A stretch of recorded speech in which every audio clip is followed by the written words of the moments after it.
नमस्कार, आदाब। मैं अनूप सोनी क्राइम पेट्रोल सतर्क के ब्लैक हेडलाइंस अध्याय के आज के एपिसोड में आप सबका स्वागत करता हूं।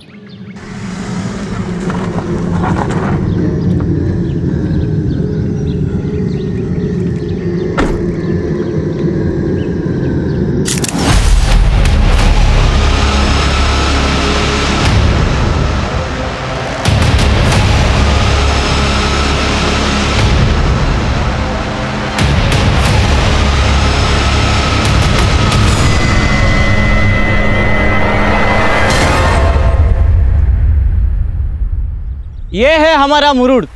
हमारा मुरुड पहले बीच के लिए और पानी के अंदर बने किले के लिए बहुत फेमस था। हाँ, लेकिन कुछ टाइम से इस जगह के लिए भी बहुत फेमस हो गया है। ये वही जगह है जहां उस लाल दुपट्टे वाली औरत का मर्डर हुआ था।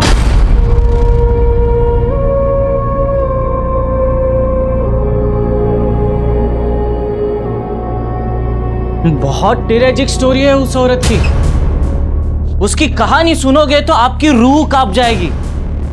कहते हैं यहां किसी के इंतजार में वो औरत फोटो निकाल रही थी और फिर वो आया जिसका वो औरत इंतजार कर रही थी।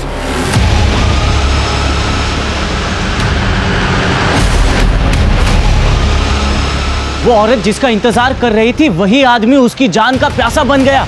उसने उसका गला दबोचा, उसकी सांसें थम रही थी, उसका गला घुट रहा था। जैसे तैसे करके वो यहाँ सीढ़ियों से नीचे भागी। इन्हीं सीढ़ियों से वो औरत अपनी जान बचाते हुए भाग रही थी कि वो आदमी ने उसको धर दबोच के यहाँ पर लाया। यहीं पर उसके साथ जबरदस्ती की। वो चिखती रही, चिल्लाती रही, लेकिन कोई भी उसकी मदद के लिए नहीं आया।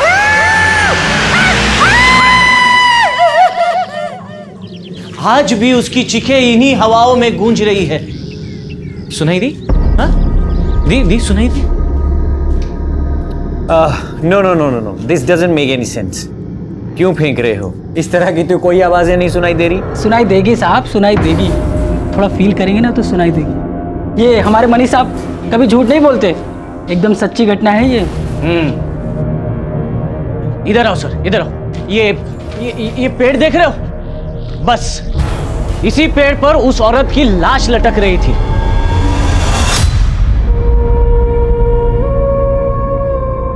कोई घटना जब एक रहस्य बन जाती है तो उस रहस्य की अलग अलग अटकलें लगाई जाती हैं। वो जगह और वो घटना जिसका जिक्र वो गाइड कर रहा था, वो उस क्षेत्र की एक चर्चित खबर थी। लोकल अखबारों में उसकी सुर्खियां भी छपी थी, जिसको कुछ लोकल गाइड टूरिस्ट को बड़ा चढ़ाकर बता रहे थे।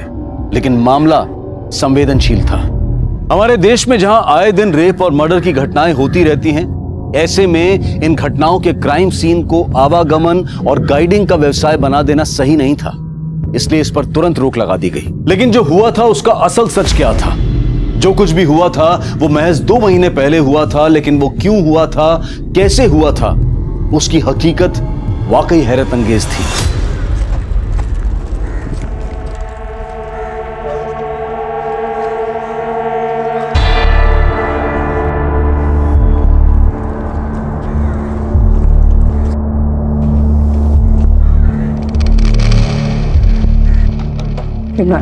Good morning ma'am. मैम आप कहाँ हो मैम? अरे मैम, हमारे बैंक के एमडी स्टिंकर्स भेज रहे हैं, आप रिप्लाई क्यों नहीं कर रहे हो मैम? क्या है ये तन्वीर? ना गुड मॉर्निंग ना नमस्ते, बस आती काम की बात शुरू। I'm so sorry ma'am. Good morning ma'am. पहले गुड मॉर्निंग मैंने बोला ना। एक्चुअली चलो जल्दी से बताओ, नाश्ते में क्या लाए हो? मैम कुछ तो बात है आप में, इतना रिलैक्स कैसे रह लेते हो आप? अच्छा आपके पास तो कार है ना मैम, आप साइकिल से क्यों आते हो फिर? अरे भाई, पोल्यूशन इतना बढ़ गया है, मुझे लगता है कि जितना हो सके साइकिल से ट्रैवल करना चाहिए। और हमारे बैंक का क्या मैम, जो ऑलरेडी बैड डेब्ट से पोल्यूटेड है? आपको पता है हमारे लोन कस्टमर लोन नहीं चुका पा रहे हैं। एनपीआर इतना बढ़ गया है कि बैंक ऑलरेडी डूबने के कगार पे आ गया है। और हमारे एमडी फोन पे फोन करके पूछ रहे हैं कि डूबे हुए लोन की रिकवरी के लिए कर क्या रहे हो? आज मैं अपने बोर्ड ऑफ डायरेक्टर्स को ऐसा सोल्यूशन देने वाली हूँ जिससे सिर्फ हमारी ब्रांच ही नहीं बल्कि पूरा बैंक हर मुसीबत से मुक्त हो जाएगा। ऐसा क्या सोल्यूशन है मैम जो बैंक डूबने से बच जाएगा? अचार। अच्छा, कल ना पराठों के साथ अचार लाना मत भूलना, ओके? मैं हाथ धोकर आती हूँ।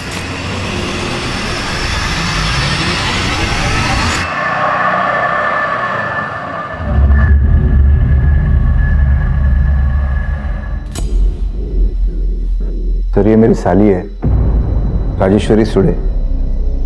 ये यूनिटी बैंक ऑफ महाराष्ट्र में मैनेजर है। कल सुबह से ही राजेश्वरी का कुछ पता नहीं चल रहा सर। राजेश्वरी आपके साथ रहती है? नहीं सर, वो हमारे घर से थोड़ा दूर अकेले रहती है। कल सुबह वो हमारे घर आई थी, मगर उसके बाद से वो। गुड मॉर्निंग जीजू। Good morning. Good morning. Good morning ताई। Good morning. अरे वाह रजी, आजकल फिटनेस पे बहुत ध्यान दे रही है। पर फिट रहने से क्या होगा, उम्र थोड़ी कम हो जाएगी। 34 की हो गई है, पता नहीं शादी कब करेगी। ताई फिर से वही बात, ये सब छोड़ 500 रुपए दे। क्यों, क्या हुआ?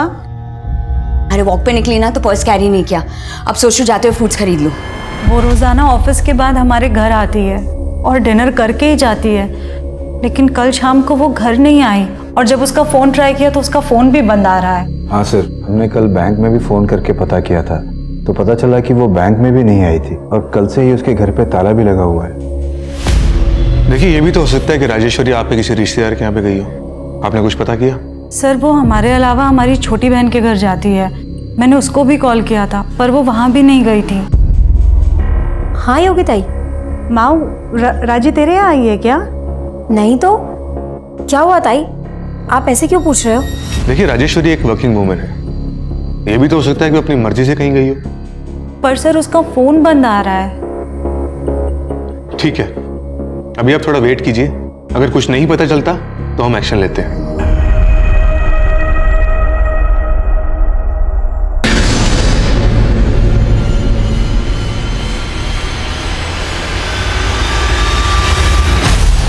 राजेश्वरी की मिसिंग कंप्लेंट्स पर कोई कार्रवाई नहीं की गई और उसकी लाश मुरुंड के एक खंडर में लटकी हुई मिली। क्राइम इतना हीनियस था कि तुरंत इस केस को सुलझाने के लिए महाराष्ट्र पुलिस ने एक एसआईटी गठित की।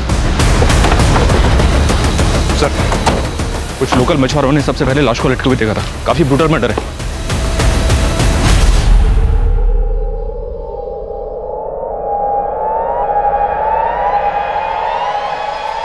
लड़की को नीचे उतारने का इंतजाम करो। आइए सर, ये देखिए सर।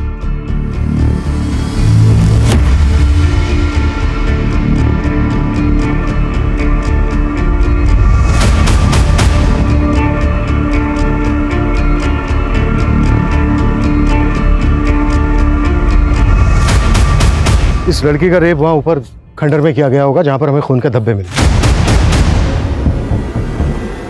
और ये देखो, इस लड़की को यहां से ये घसीटते हुए यहां तक लाया गया और फिर इसको ऊपर टांग दिया गया पेड़ से। रेप बहुत ही ब्रूटल है, ये किसी एक आदमी का काम नहीं लगता, एक से ज्यादा लोग रहे होंगे। और जो लड़की की हालत है उससे तो यही लग रहा है कि कातिल बहुत ही बेखौफ होंगे। Right sir. सर ऊपर जो एक कैमरा मिला इसके अंदर कुछ फोटोग्राफ्स हैं, ये देखिए। खंडर की फोटोग्राफ्स हैं, आसपास के इलाके की फोटोग्राफ्स हैं। हो सकता है ये लड़की कोई टूरिस्ट हो। यहाँ पर जितने भी गाइड्स हैं सबसे बात करो और आसपास की शॉप, होटल्स, इनमें भी पता करो। हो सकता है इस लड़की के बारे में कुछ पता चल जाए। सर, इस लड़की की पॉकेट्स में कुछ नहीं मिला, सिर्फ ये लोटस पार्किंग की रसीद मिली है राजापुरी की। सर, कार का नंबर लिखा है लेकिन पूरा नहीं लिखा है। कार का नंबर है 3715, 9 फरवरी की, 2 दिन पहले की, लोटस पार्किंग। चलो लोटस पार्किंग चलता है। सर,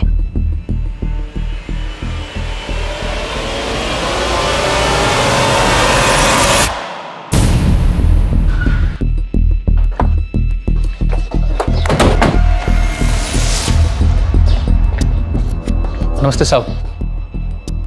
ये देखो साहब, जल्दी जल्दी मैं बस गाड़ी के आखिरी 4 नंबर लिखता हूँ और उनको रसीद दे देता हूँ। उसके बाद उसकी सारी डिटेल इस रजिस्टर में लिखता हूँ। मैं बताता हूँ साहब। XX 3715 साहब, ये 9 फरवरी को यहाँ पे आई थी 2:15 पे।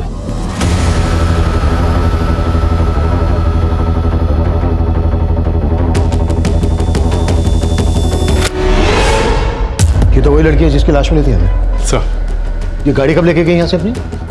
साहब 1 मिनट बताता हूँ साहब। लगभग 40 मिनट बाद 2:55 पे। अभिषेक सर, तुरंत पता करो ये गाड़ी किस एड्रेस पे रजिस्टर्ड है। सर, राजी ताई ने हम बहनों के लिए इतने सेक्रीफाइसेस की, मैं मान ही नहीं सकती कि वो हमें बिना बताए कहीं जा सकती है। माऊ, जो सामने आ रहा है उसका कुछ तो मतलब होगा ना। तुम्हारे लिए इसका गलत मतलब ही होगा कुणाल, लेकिन इसके पीछे अगर तुम्हारा कोई गलत मकसद हुआ तो। किस मकसद की बात कर रही है आप ताई? तुम तो बात ही मत करो। मैं देखता हूं।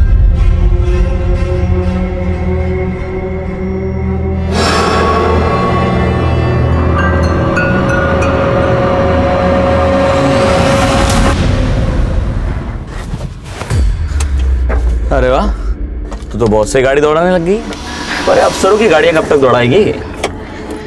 मैं क्रिमिनल्स दौड़ाती हूँ, अफसर की गाड़ी दौड़ाने के लिए पुलिस में भर्ती थोड़ी ना हुई थी। ठीक है मैडम, हम जानते हैं आपको खतरों से खेलने का शौक है, पर मेरे बारे में भी तो कुछ सोचो। तेरे बारे में तो सोच रही हूँ, इसीलिए तो तुझे ये टेम्पो लेकर दिया है। अच्छा, अब मुझ पे ध्यान देना बंद कर और कमाई पर ध्यान दे। चल मैं निकलती हूँ। Okay madam.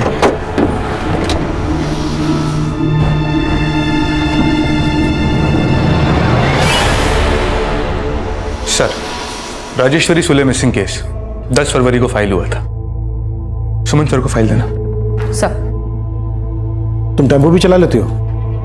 सर एक्चुअली वो टेम्पो मेरे हस्बैंड का है, लेट हो रही थी तो। महेश, राजेश्वरी मर्डर केस में तुम्हारी इन्वेस्टिगेशन कहां तक पहुंची? सर, केस फाइल होने के ठीक बाद ही राजेश्वरी की छोटी बहन को उसका एक मैसेज आया था। सर मैसेज में लिखा था कि राजेश्वरी मुंबई में ही है और कांटेक्ट करेगी कुछ दिनों में। सर, लेकिन राजेश्वरी का फोन लगातार बंद आ रहा था। सिर्फ एक मैसेज करने के लिए वो अपना फोन ऑन करे, ये बात कुछ समझ में नहीं आई, इसलिए हमने उसे घर में भी छानबीन की।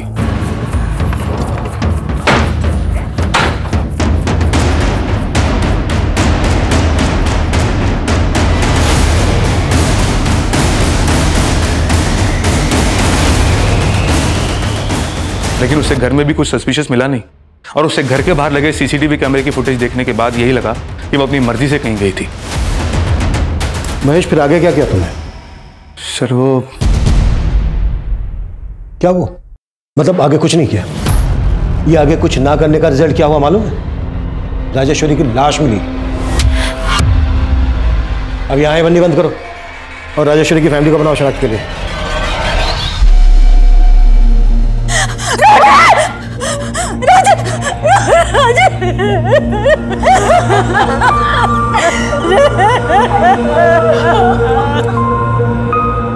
राजेश्वरी की लाश उसके घर से 50 किलोमीटर दूर एक पर्यटन स्थल के नजदीक मिली थी। पुलिस उस एरिया के सेक्स ऑफेंडर्स को भी तलब कर रही थी और स्थानीय होटल्स, दुकानदार और टूरिस्ट गाइड से भी पूछताछ की जा रही थी। नहीं सर, ऐसी कोई भी टूरिस्ट को हमने नहीं देखा है। मैंने भी नहीं देखा इसको कहीं। सर, राजेश्वरी ताई के फ़ोन से मुझे मैसेज आया था, लेकिन हमने उस मैसेज पे भरोसा नहीं किया। पर यहाँ के लोकल पुलिस ने भी राजेश्वरी ताई को ढूंढने में बिल्कुल कोशिश नहीं की। देखिए, इसके लिए हम बहुत शर्मिंदा हैं। 9 फरवरी की सुबह जब राजेश्वरी घर से निकली, हमने तब की सीसीटीवी फुटेज चेक की और राजापुरी की पार्किंग से जब वो निकली तब की भी फुटेज देखी। राजेश्वरी काफी खुश लग रही थी, ऐसा लग रहा था जैसे किसी से मिलने जा रही हो। राजेश्वरी का कोई अफेयर, कोई बॉयफ्रेंड?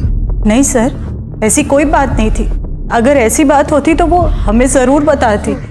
हम तो खुद उसकी शादी करवाना चाहते थे, लेकिन राजेश्वरी खुद शादी नहीं करना चाहती थी। राजी, तूने माहू की तो शादी करवा दी, अब तू अपनी शादी के बारे में भी तो सोच। तू कब शादी करेगी? हाँ, राजी ताई को अपने बारे में सोचने की फुर्सत कहाँ है? हमें इनके लिए लड़का ढूंढना पड़ेगा।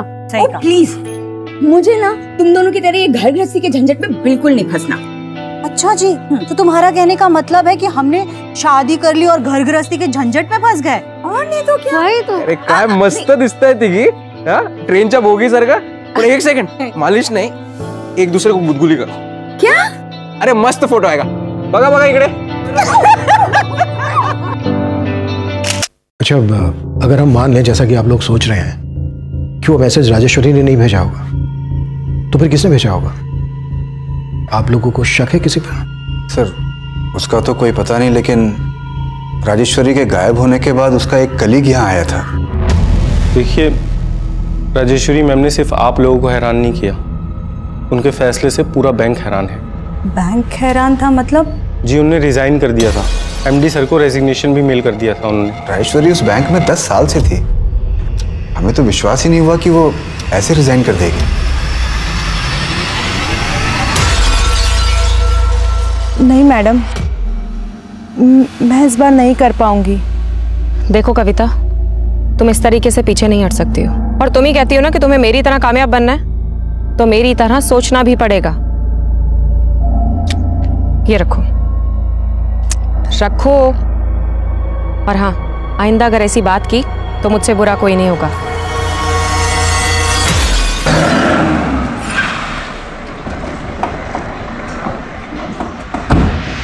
सर आप गलत समझ रहे हैं सर। राजेश्वरी मैम के गायब होने से पहले ही उन्होंने रिजाइन कर दिया था। 8 फरवरी की शाम को। उस दिन वो ऑफिस में तो थी, खुशी खुशी मुझे सी ऑफ करके गई थी। मैम कल के ब्रेकफास्ट का मेन्यू ना मैं आपको रात को मैसेज कर दूंगा, आप ना अप्रूव कर देना। ठीक है, जो भी है, बस अचार मत भूलना। अचार, राइट, अचार जरूर लेके आऊंगा। तब भी उन्होंने कुछ नहीं बोला सर, और फिर अगले दिन वो ऑफिस ही नहीं आई, और तब मुझे हमारे एमडी ने फ़ोन करके बोला कि उन्होंने रिज़ाइन कर दिया। तो अगर राजेश्वरी ने रिज़ाइन किया है तो रिज़ाइन करने की वजह क्या होगी? वर्क प्रेशर सर हमारे बैंक की हालत बहुत ख़राब है सर। कुल मिला के 118 करोड़ रुपए का लोन है जो हम रिकवर नहीं कर पा रहे, और हमारा एमडी रोज़ फ़ोन करके हमें स्टिंकर्स पे स्टिंकर्स भेजता है सर। तो इन डूबे हुए लोन्स के लिए राजेश्वरी कैसे रिस्पॉन्सिबल होगी? सर अकाउंटेबिलिटी तो ब्रांच मैनेजर की ही होती है, लेकिन मुझे उनके मर्डर के बारे में सुन के ऐसा लग रहा है कि उनके साथ भी चीटिंग हुई है। चीटिंग? कैसी चीटिंग?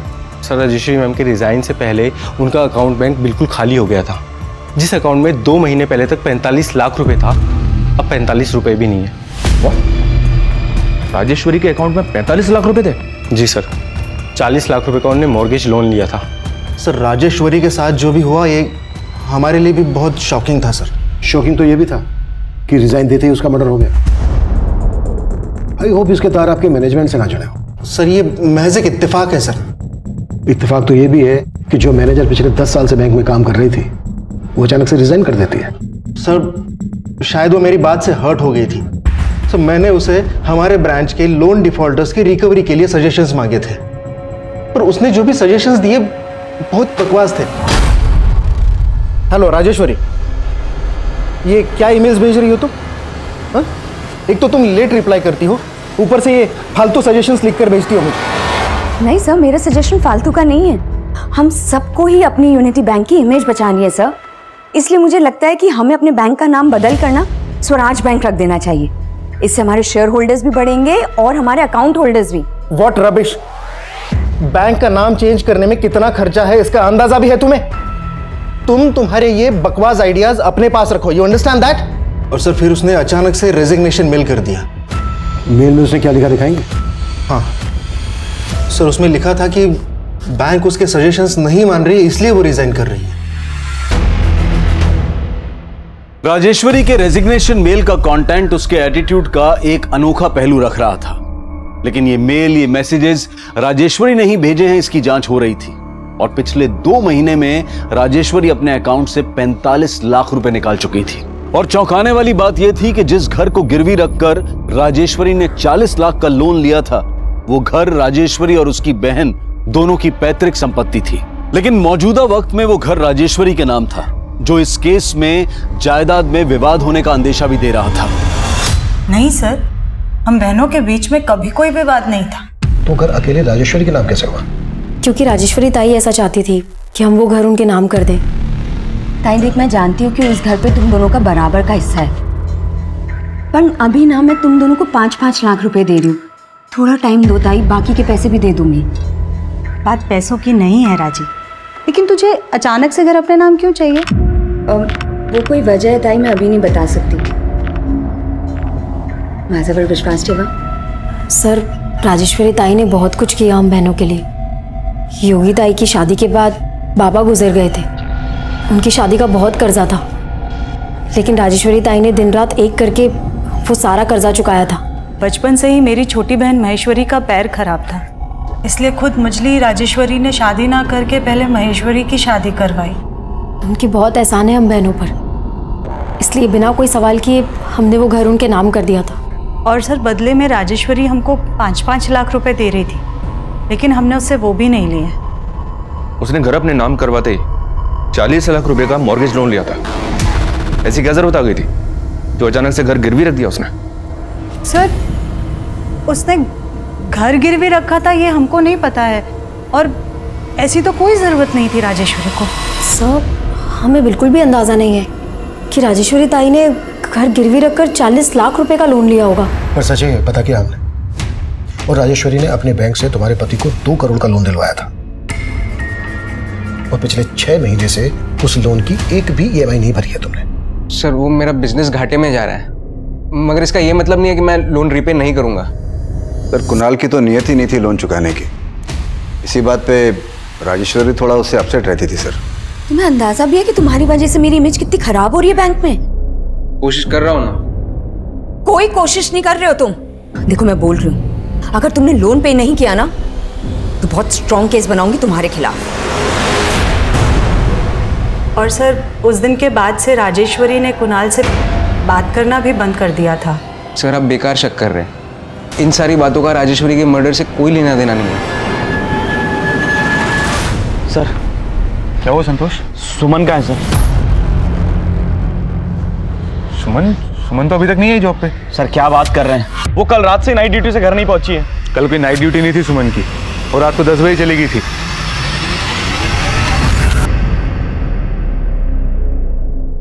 ये तो कमाल ही हो गया सर, राजेश्वरी के केस ने हमारे सर की छत ही छीन ली। अभी कुछ दिन के लिए यहाँ खुले में काम करना पड़ेगा। कोई नहीं, खुले में दिमाग और काम करता है, तो चाय नहीं रुकनी चाहिए। छोड़ो,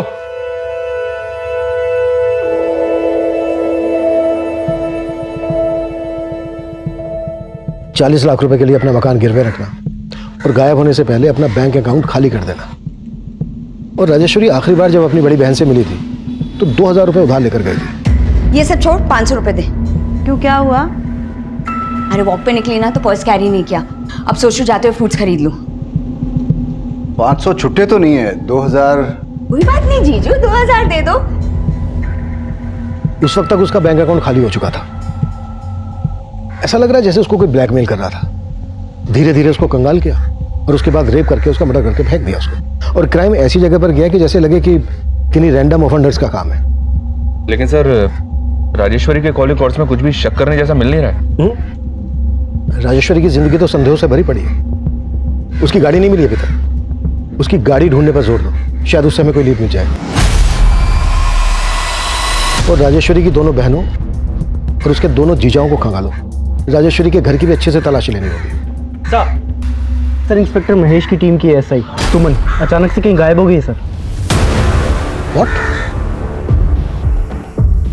ये महेश और उसकी टीम ने राजेश्वरी को ढूंढने की कोशिश ही नहीं की, और अब जब से हम इस केस पर आए हैं उनकी टीम की SI सुमन गायब हो गई। माजरा क्या है ये? वॉचमैन दरवाजा खोलो, ब्रेक खत्म हुआ। वॉचमैन बंद करो उसको। गाइस हमारा ये लंच ब्रेक है ना, परमानेंट ब्रेक बन गया है। हमारा बैंक गवर्नमेंट ने टेक ओवर कर लिया है। हमारे ATM ऑनलाइन ट्रांसफर सब सीज हो चुके हैं। अभी हजार रुपए निकालने के लिए बाहर हजारों की लाइन लगेगी। हमारी वाट लगने वाली है। ये केस कई उतार चढ़ाव देख रहा था और चौंकाने वाला पहलू ASI सुमन का गायब होना था।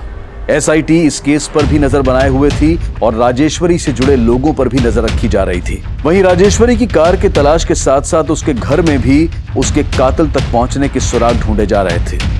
और फिर कुछ ऐसा हुआ जिसने इस केस को घुमा कर रख दिया।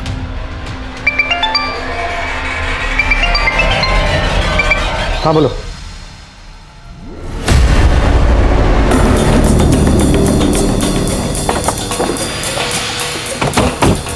हटो, खड़ी।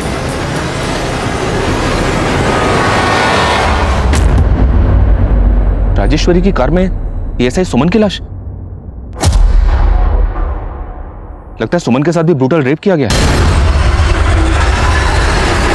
राजेश्वरी को रेप करके पेड़ से लटका दिया गया और अब राजेश्वरी की कार में हमें ASI सुमन की लाश मिलती है। अब तक हम ये मानकर चल रहे थे कि किलर ने ही राजेश्वरी की कार को गायब किया होगा।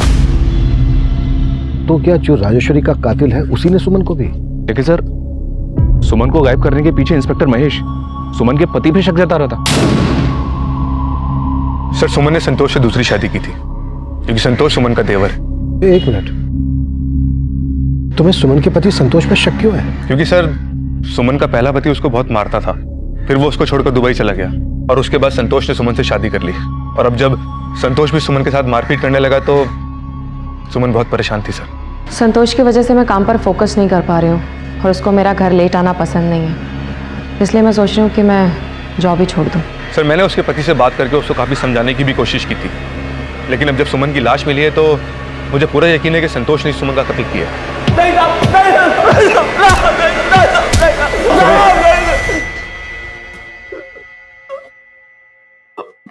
मैं किसी राजेश्वरी को नहीं जानता था, मैंने कुछ नहीं किया।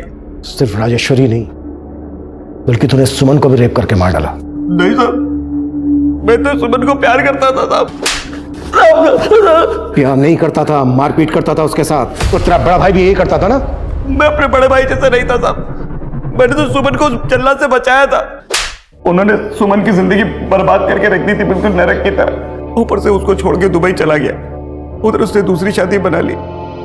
सुमन के तो माँ बाप भी नहीं थे साहब, मुझे सुमन से हमदर्दी थी, इसलिए मैंने उससे शादी कर ली। शादी के बाद मैंने उसका पढ़ाई भी पूरा कराया, फिर वो पुलिस में भर्ती हो गई।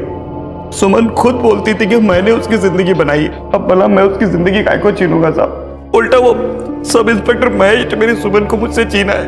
ये सब इंस्पेक्टर महेश ने? हाँ साहब, वो आए दिन सुमन को अपने घर ले जाता था रात को। वो बेचारी मुझे बता भी नहीं पाती थी साहब, पर मैंने बाद में पता कर लिया। कहाँ थी तू? कहाँ थी मतलब? जॉब से आ रही हूँ। अच्छा, झूठ बोल रही मुझसे? हाँ, मैंने तुझे उस सब इंस्पेक्टर के साथ जाते हुए देख लिया था। तेरा चक्कर चल रहा ना उसके साथ। तुम गलत समझ रहे हो संतोष। अच्छा, तो क्या काम था इतनी रात को वहां पर? हाँ, क्या बताऊं संतोष, वो कमीना मेरे साथ जबरदस्ती कहता है कि उसकी बात नहीं मानूंगी तो सस्पेंड कर देगा मुझे। मेरा काम छूट गया था साहब। सुमन ने मेरे को टेम्पो लेके दिया, कर्जा लेके, पर मेरे को नहीं मालूम था साहब कि वो घर चलाने के लिए उसकी जुर्म सह रही थी। देखिए सर, मैं मानता हूँ कि सुमन और मैं एक कलीग से कुछ ज्यादा ही थे। दरअसल बात यह है कि सुमन अपने पति से काफी तंग आ गई थी और यही कारण है कि हम दोनों करीब आ गए थे। संतोष को हम पर शक होने लग गया है। तुम संतोष से इतना घबराते क्यों? डिवोर्स दे दो ना उसको। सर, सुमन मेरे साथ रिलेशन भी बना रही थी और अपने पति को भी नहीं छोड़ रही थी। इसलिए तुमने उसको? नहीं सर, मैंने ऐसा कुछ नहीं किया। जरा आप खुद सोचिए ना, अगर मैंने ऐसा कुछ किया होता तो मैं सुमन की बॉडी को राजेश्वरी की गाड़ी में डंप क्यों करता? मुझे फंसाया जा रहा है सर, मैं बेकसूर हूं और यही सच है। वाह, क्या बात है। मेरी और राजेश्वरी की अनबन को बढ़ा चढ़ाकर आप लोगों ने मुझे अंदर करवाने की पूरी कोशिश कर डाली थी। तू अपनी बीवी का मुंह बंद करवा सकता है, लेकिन हम क्यों चुप रहते? जो सच था बोल दिया। आप लोगों ने अखबार नहीं पढ़ा?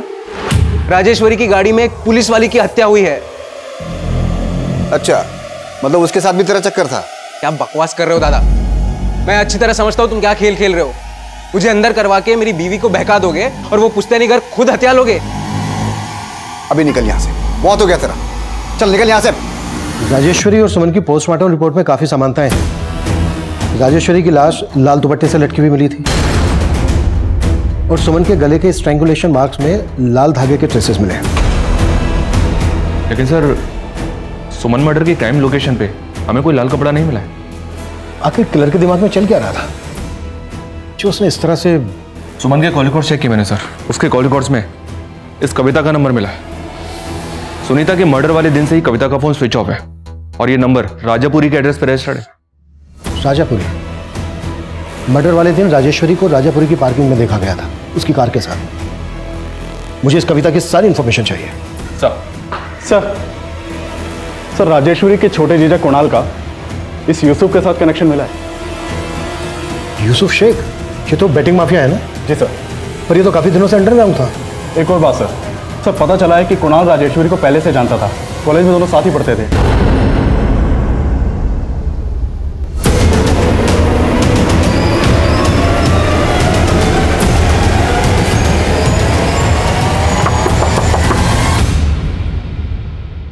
कविता यही रहती है? जी साहब, कविता मेरी छोटी बहन है। कहाँ है वो? साहब मुझे नहीं पता, मैं खुद परेशान हूं उसके लिए। उसका फोन भी बंद आ रहा है साहब। अभी मेरी बात ध्यान से सुनो। एएसआई लेडी सुमन का मर्डर हो गया और कविता सुमन को कॉल करती थी। अगर हमसे कुछ भी छुपाया ना तो साहब मैं कुछ नहीं छुपाऊंगा। बल्कि मैं ये भी बता देता हूँ, जो कविता ने मुझे किसी को कहने मना किया था। क्या कहने से मना किया था? साहब वो कविता सुमन मैडम की खबरी है। क्या? कविता सुमन की खबरी? जी साहब। एक बार कविता ने किसी चोर को एक औरत की चेन खींच के भागते हुए देखा था। कविता ने उसे पकड़ लिया। उसी दौरान सुमन मैडम की और कविता की मुलाकात हुई। बहुत बहादुरी का काम किया तुमने कविता। क्या करती हो? मैडम जी मैं काम ढूंढ रही हूँ, लेकिन पढ़ाई लिखाई कम होने के कारण मुझे कहीं पर काम ही नहीं मिलता है। मेरे लिए काम करोगी? और तभी से कविता को सुमन मैडम ने अपनी खबरी बना लिया। ना सिर्फ खबरी, कविता की ओपन कॉलेज में एडमिशन भी करवाई सुमन मैडम ने। सर राजेश्वरी कॉलेज में मेरी सीनियर थी और मैं छोटे मोटे जॉब्स करने के बाद अपना बिजनेस करना चाहता था। बिजनेस लोन के लिए मैंने उसकी हेल्प लेनी चाहिए। कुणाल, तुम्हारा क्रेडिट स्कोर बहुत खराब है, कोई भी बैंक तुम्हें बिजनेस लोन नहीं दे सकता। इसीलिए तो मैं आपके पास आया हूँ। प्लीज मेरी हेल्प कर दीजिए। ठीक है चलो, आई विल ट्राई समथिंग, पर अगर इसके बदले में मैं तुमसे कुछ मांगूं तो तुम मुझे दोगे? अरे आप बोल के तो देखिए, मैं आपके लिए कुछ भी करने को तैयार। कुणाल, मैं तुम्हें बहुत सालों से जानती हूँ। आई नो तुम एक बहुत ही सरल और अच्छे लड़के हो। अच्छा, मैंने सुना है कि तुम अपनी शादी के लिए लड़की ढूंढ रहे हो। हाँ पर दैट्स ग्रेट। मैं भी अपनी बहन महेश्वरी के लिए तुम्हारे जैसा लड़का ढूंढ रही हूँ। क्या तुम मुझसे शादी करोगे? और ये लोन तुम मुझ पे छोड़ दो, आई विल हैंडल इट। लेकिन उसने मेरी मजबूरी का फायदा उठाकर अपनी अपाहिज बहन से मेरी शादी करवाई। ऊपर से पैसे ना लौटाने की वजह से वो मुझे उल्टा सीधा सुनाती थी। इसलिए उससे पीछा छुड़ाने के लिए तूने यूसुफ शेख की मदद ली। अब ये तो बिल्कुल मत कहना कि तू यूसुफ को जानता नहीं है। सर मैं बेटिंग पे पैसे लगाता था, इसलिए मेरी यूसुफ शेख के साथ बोलचाल थी। मैं क्या सर, राजेश्वरी भी यूसुफ शेख को जानती थी। राजेश्वरी यूसुफ को जानती थी? जी सर। सर राजेश्वरी भी बेटिंग पे पैसे लगाती थी। तेरे कहने का मतलब यह है कि राजेश्वरी को यूसुफ ने? राजेश्वरी ने अपना घर गिरवी रख के 40 लाख का लोन उठाया था। पक्का उसको यूसुफ को कोई मोटी रकम देनी थी, जिसका यूसुफ ने राजेश्वरी से बदला लिया। पुलिस तुरंत यूसुफ की तलाश में जुट गई, लेकिन एएसआई सुमन की खबरी कविता के गायब होने की पहेली इस केस को उलझा रही थी। पुलिस को कविता की कोई लीड नहीं मिल रही थी, लेकिन उनके खबरी नेटवर्क ने यूसुफ को ढूंढ निकाला। साहब अपना तो बैटिंग का धंधा है साहब, और उसमें वो डराना धमकाना तो चलता ही रहता है साहब। मगर साहब यकीन मानिए, मैंने मर्डर किसी का नहीं करवाया। तो राजेश्वरी को धमकाकर कितना पैसा लूटा तूने उससे? क्या बात कर रहे हो साहब, वो तो जीत रही थी साहब, और उसने मुझे नहीं बल्कि मैंने उसको पैसा देना था।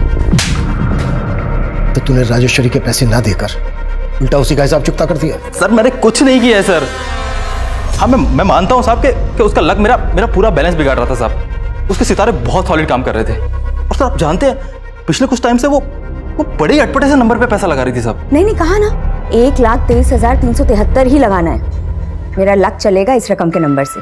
साहब वो मुझसे 10-10 गुना ज्यादा पैसा बना रही थी, और साहब सच बोल रहा हूँ, मुझे भनक भी नहीं है कि वो उसके पैसे पर कौन नजर गड़ा के बैठा था। सर अगर यूसुफ की बात सही है तो इस लकी नंबर का कनेक्शन न्यूमरोलॉजी से हो सकता है। इस बात को एक बार और कंफर्म करते हैं सर। राजेश्वरी 2 महीने पहले तक अपने नाम की स्पेलिंग में W की जगह V इस्तेमाल कर रही थी। उसने अपने बैंक अकाउंट में भी ये करेक्शन की थी। तो यूनिटी बैंक का नाम बदलकर स्वराज बैंक रखने का सजेशन उसका न्यूमरोलॉजी से जुड़ा था?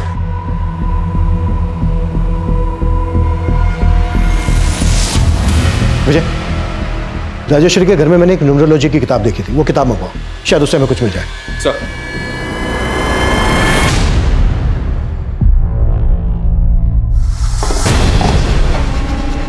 अगं काय केलं सोय? मी इतर लोकांचं नसीब लिहितोय और तूने उस पे पानी फेर दिया। ज्योतिका बासु ऑथर, इस ऑथर का ईमेल आईडी यहाँ पर सर्कल किया हुआ है। शायद राजेश्वरी से कंसल्ट करती होगी। ज्योतिका बासु के बारे में सब कुछ पता करो। सर एक तरफ पुलिस ज्योतिका बासु नाम की एक न्यूमरोलॉजिस्ट का पता कर रही थी, और वहीं दूसरी तरफ उनके इलाके में एक मेल न्यूमरोलॉजिस्ट मुरली प्रसाद की लाश मिली। मुरुड में हुई ये तीसरी हत्या थी। पुलिस ने मुरली की बीवी कुसुम से भी पूछताछ की, लेकिन उन्हें मुरली का सुमन और राजेश्वरी से कोई कनेक्शन नहीं मिला। वहीं कविता की तलाश में पुलिस मनोहर पर नजर रख रही थी, और तभी इस केस में एक नया घुमाव आया। सर इस किताब के author ज्योतिका बासु का तो 3 साल पहले देहांत हो गया था, और ऐसा कुछ भी नहीं मिल रहा है जिससे लगे कि न्यूमरोलॉजी का इस मर्डर से कोई कनेक्शन हो सकता है। सर आपके नाम ही लेटर आया है, लेकिन भेजने वाले ने इस पे अपना नाम नहीं लिखा है।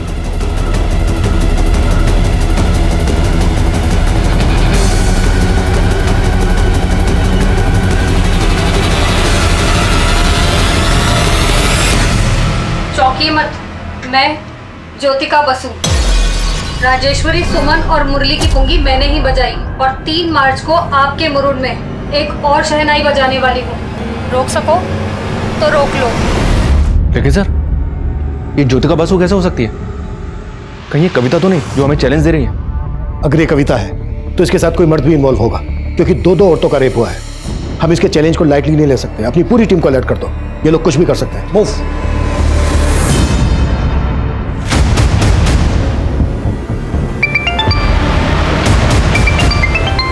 हेलो,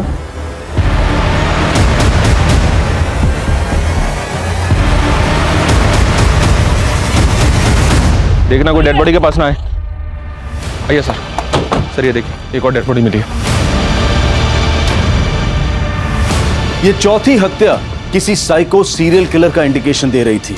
पुलिस मान रही थी कि उस पेन ड्राइव से भेजी गई चेतावनी कविता की रिकॉर्डेड वॉइस होगी, लेकिन वो कविता की आवाज नहीं थी। कविता के गायब होने के रहस्य और भी गहरे होते जा रहे थे और वो धमकी भरी ऑडियो क्लिप भेजने वाले के बारे में भी कोई लीड नहीं मिल रही थी। मीडिया पुलिस की निंदा कर रही थी और हत्याओं की खबरों को बढ़ा चढ़ाकर छाप रही थी, जिसका नतीजा ये था कि मुरूर में आने वाले सैलानी भी क्राइम सीन देखने जाने लगे, जिसने पुलिस की मुसीबतें और बढ़ा दी। उसी लाल दुपट्टे से उस औरत की लाश यहाँ पर झूल रही थी। पुलिस को भी कुछ पता नहीं चला। क्या चल रहा है? हाँ, लेकिन जब क्या चल रही थे? आओ काय नहीं साहब, टूरिस्ट लोग का जरा ये लोकेशन जगह दिखने का था ना। तू कुछ भी बोल के इनको घुमाएगा? हाँ, ज्यादा शाड़ा बन रहा है। देख तेरा लाइसेंस कैंसिल करवा दूंगा मैं। आओ ऐका ना साहब, मी काय म्हणतो। चल, ए उसको ले, उसको ले। आप लोग भी चलिए। अब इस मर्डर की कहानी ना पुलिस स्टेशन में बताना, समझा? चल काय साहब, हम लोग किधर कुछ बोलते हो तो अखबार में छप के आता है। ये टूरिस्ट लोग इधर आने का जिद करता है, इसके लिए करना, पेट के लिए करना पड़ता है साहब। साहब जाने दीजिए ना साहब, आगे से ऐसी गलती नहीं होगी साहब, जाने दीजिए। हो साहेब, सोडून द्या। बघा आता सोडतोय, नेक्स्ट टाइम नाही चालणार। हो चल। हाँ बोलो।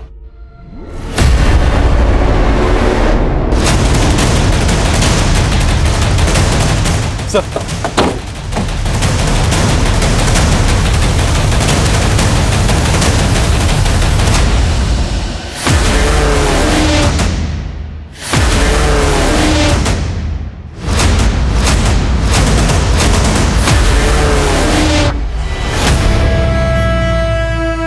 सर एक मछुआरे ने इस लड़की की लाश देखी थी।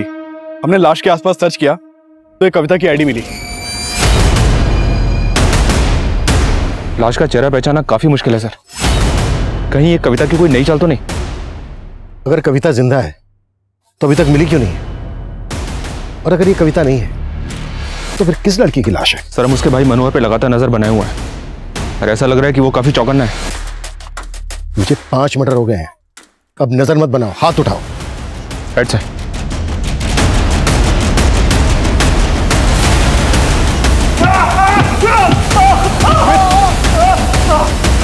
चल चल बोल। मैं सच बोल रहा हूँ, कविता कहाँ है मुझे नहीं मालूम साहब। मालूम नहीं है या तू भी उसके साथ मिलके कांड कर रहा है? बोल। अरे आई शपथ सांगतो साहब, कविता कहाँ है नहीं मालूम मुझे।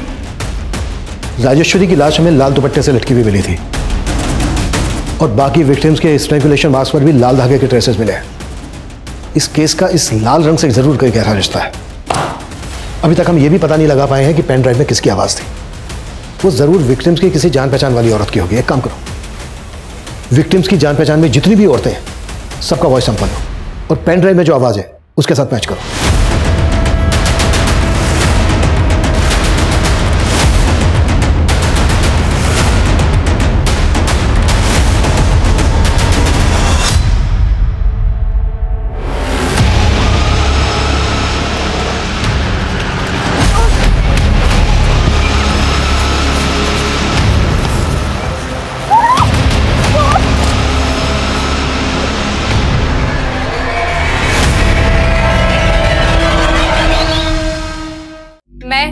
ज्योतिका बसु, राजेश्वरी, सुमन और मुरली की पुंगी मैंने ही बजाई। सब कुछ जांचने परखने के बाद ही हम इस नतीजे पर पहुंचे हैं किस पेन ड्राइव में तुम्हारी आवाज है। अब ये बोलो क्यों किया ये सब, और कौन कौन लोग मिले हुए हैं तुम्हारे साथ? कुसुम जैसी अबला को नहीं मारता मैं साहब, उसकी तो मजबूरी ही मेरा मजा थी। ये राजेश्वरी कैसे मिली तुझे? साहब उसके बैंक में मिली थी। हेलो, हाय, मैं आपका कस्टमर बैंक का, याद है आपको आपके अकाउंट खुलवाया था? हाँ? अरे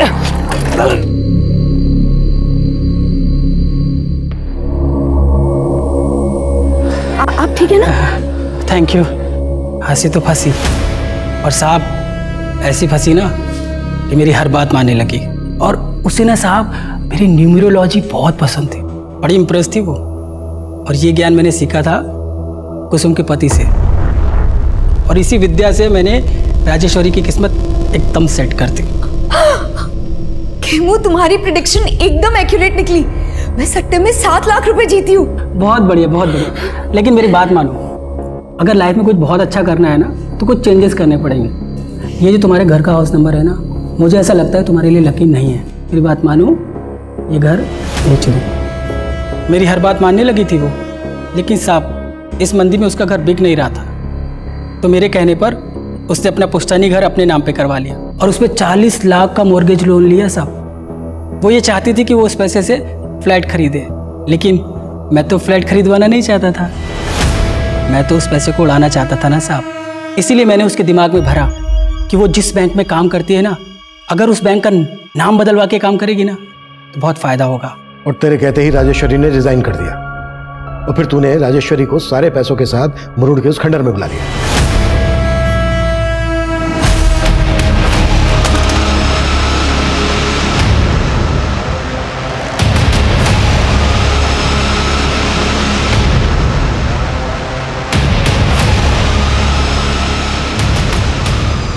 फिर मैंने राजेश्वरी के मोबाइल से उसकी छोटी बहन महेश्वरी को मैसेज किया।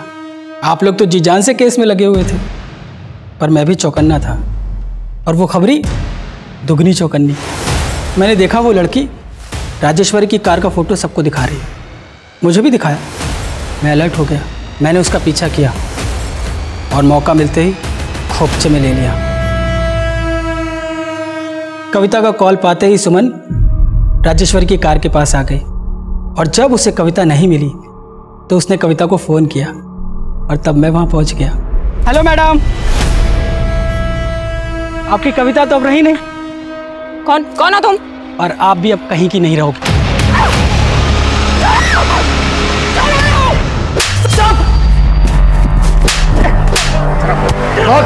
क्यों मारा इतनी औरतों को? साहब मुझे कामकाजी औरतें बिल्कुल पसंद ही नहीं है। मेरी औरत वो भी जॉब करती थी साहब, और मुझे घमंड दिखाती थी। मैं ठहरा निकम्मा साहब। सबसे पहले मैंने उसका ही घमंड किया, उसको मार के गायब कर दिया। और फिर उसके बाद अंजलि, पुष्पा, मंजू, जाने कितनी आई साहब, सबको मार दिया मैंने। तूने अपने गुरु मुरली को क्यों मारा? आप लोग किलर की तलाश में किसी अंक ज्योतिष को ढूंढ रहे थे ना, तो आपकी तलाश को लाइलाज करने के लिए मैंने अपने ही गुरु को मार दिया।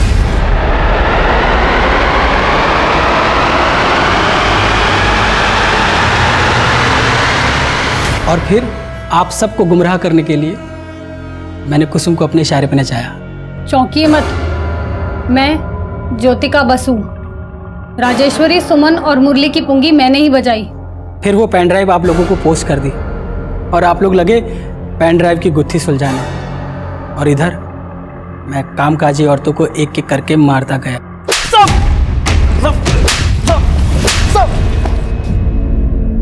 तू जो एक कामकाजी कर रहा है ना, अगर सारी कामकाजी औरतें अपना काम छोड़ दे तो यार तेरे जैसे जानवर आदमी को समझाने का क्या फायदा। अभिषेक अब जरा इसे अपना कामकाज दिखाओ।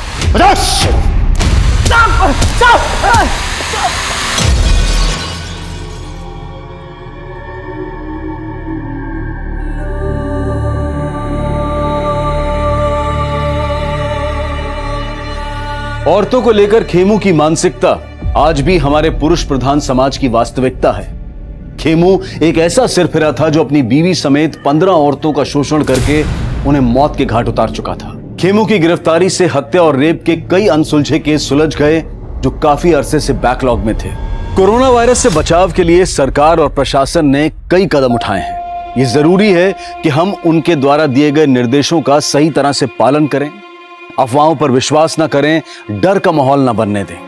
हमें पूरा विश्वास है कि हम सब एक साथ मिलकर इस आपदा को जड़ से मिटाने में सफल होंगे। अब मैं अनूप सोनी आपसे विदा लेता हूं। फिर मुलाकात होगी क्राइम पेट्रोल सतर्क के ब्लैक हेडलाइंस अध्याय में एक और नए केस के साथ। और याद रखें, क्राइम और आपके बीच में सिर्फ इतना फर्क है कि आप कितने सतर्क हैं। सतर्क रहें, सुरक्षित रहें। जय हिंद।